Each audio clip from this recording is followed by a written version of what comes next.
सतनाम साहिबगंज की सभी भक्तात्माओं को, सभी साधु संत समाज को, वह महाचेतन परम पुरुष परमात्मा अवतार धारण नहीं करता है।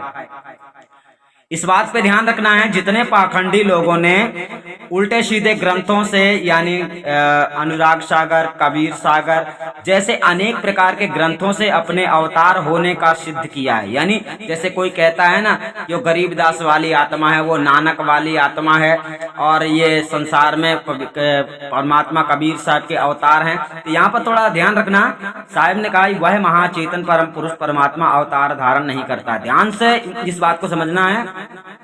और जितने अवतारी पाखंडी गुरुआ लोग हैं, जिनके वश में पढ़ के मनुष्य धोखा खा रहा है, जिन्हें सतगुरु समझ रहा है, जिन्हें मतलब जीव अपना कल्याणकारी पूर्ण गुरु मान रहा है, ऐसे पाखंडी गुरुओं की पोल इसमें खोली गई है। यहाँ पर पहले ध्यान सुनना, वह महाचेतन परम पुरुष परमात्मा अवतार धारण नहीं करता।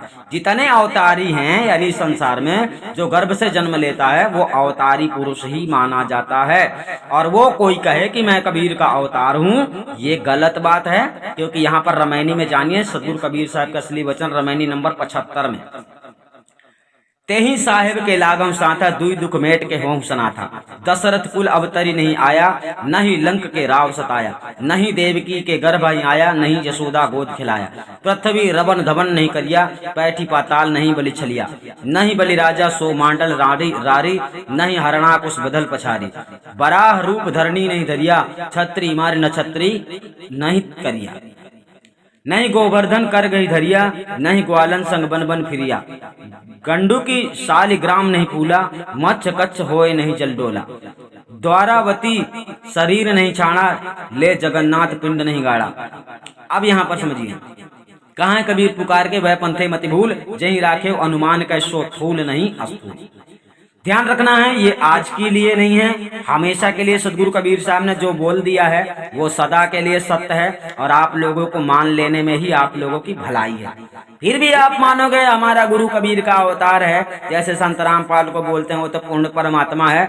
ऐसे कुत्ते तो ऐसे बने रहते हैं, अपने आप में कोई भी परमात्मा बन सकता है, परंतु वास्तव में सदगुरु कबीर साहब ने क्या बताया है, ये बात आपको समझना है। इस संसार में बहुत भौंकने वाले ऐसे हैं, क्योंकि जैसे संत रामपाल जैसे राक्षस जो जेल में हैं उसे भी लोग कहते हैं परमात्मा है, परंतु सदगुरु कबीर साहब क्या कहते हैं उस बात को कोई ध्यान नहीं दे रहा। तो कोई बात नहीं है, किसी के लिए कोई परमात्मा हो सकता है, परंतु वास्तव में ये बात झूठ है। और जो झूठी बात है उसमें आप लोग समझ सकते हैं, बातें कर सकते हैं और जो कदम उठाना चाहेंगे उठा सकते हैं। क्योंकि कोई भी अज्ञानी अगर गलत को सत्य कह रहा है, गलत को सत्य कह रहा है, तो उसे सत्य को सत्य ही समझाना पड़ता है, समझाना पड़ेगा। ठीक है। अब कोई किसी आदमी को परमात्मा माने, इसमें कोई बुराई नहीं है, उसकी मर्जी है, मानता है तो कोई बात नहीं, लेकिन दूसरे को कहता है कि वो परमात्मा है तभी गलत हो जाता है। तो यहाँ पर यही समझना, अगर आपको किसी ने बताया है कि संत रामपाल परमात्मा है, तो यहाँ कबीर साहब आपको बतला रहे हैं कि हकीकत क्या है। ठीक है। सदगुरु कहते हैं कि हे जिज्ञासु जीवो, तुम आदि सृष्टि के सर्वप्रथम जिस महाचेतन परम पुरुष परमात्मा से बिछुड़ गए हो उसी के साथ में लगो, अर्थात भेदी सतगुरु से उसके प्राप्ति का भेद लेकर साधन अभ्यास द्वारा उसी में अपनी आत्मा स्थित करो, जिससे तुम लोग जन्म मरण रूपी दोनों दुखों को मेट कर सनात हो जाओ। वह असली महाचेतन परम पुरुष परमात्मा राजा दशरथ के कुल में अवतार लेकर नहीं आया है, अर्थात उसने अवतार नहीं लिया और ना उसने लंका के राजा रावण को सताया है, अर्थात ना उसको कुल के सहित विनाश किया है। वह महाचेतन परम पुरुष परमात्मा देवकी के गर्भ में नहीं आया और ना यशोदा ने अपनी गोद में लेकर उसको खिलाया है। उस परम पुरुष परमात्मा ने पृथ्वी पर स्त्रियों के साथ रमण खेल क्रीड़ा नहीं किया और ना उसने शत्रुओं को दमन किया है। उस सतपुरुष परमात्मा ने पाताल में बैठकर राजा बलि को नहीं छला है।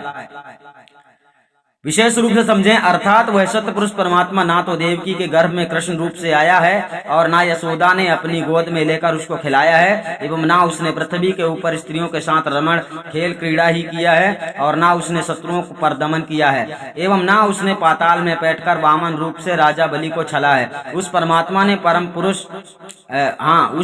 ने पंपापुर के राजा बाली से सुग्रीव का पक्ष लेकर झगड़ा नहीं किया है, अर्थात उसको नहीं मारा है और ना उसने नरसिंह रूप धारण कर हिरण्यकश्यप दैत्य को पछाड़ कर मारा है, और ना उसने 12 रूप से पृथ्वी को जल के ऊपर रखा है, और ना उस परमात्मा ने परशुराम होकर क्षत्रियों को 21 बार मारकर पृथ्वी को क्षत्रियहीन कर दिया है।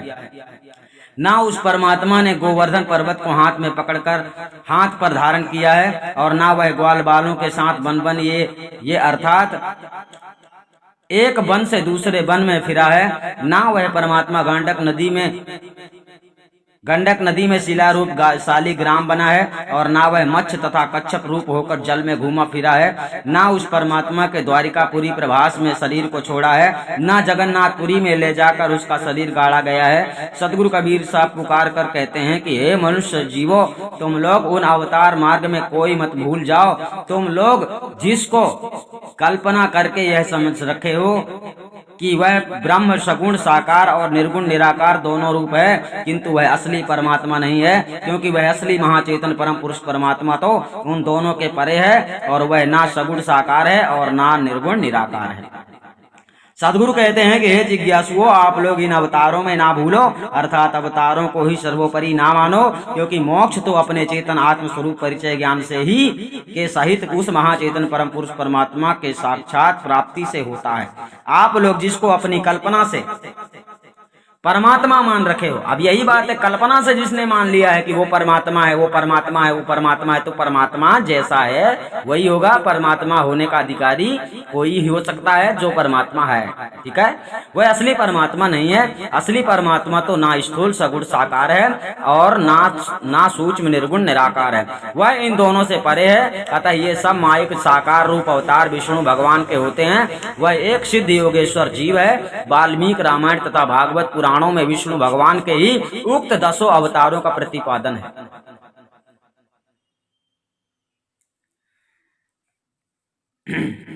आप लोग समझ गए होंगे सतनाम साहिबन की यही बात है कि सतगुरु कबीर साहब के बातों को आपको समझना है। सतगुरु कबीर साहब ने क्या बतलाया है और आप लोग क्या समझ रहे हो। आप लोगों के साथ धोखा नहीं होना चाहिए। इस संसार में कोई भी मनुष्य परमात्मा का अवतार नहीं है, ध्यान रखना।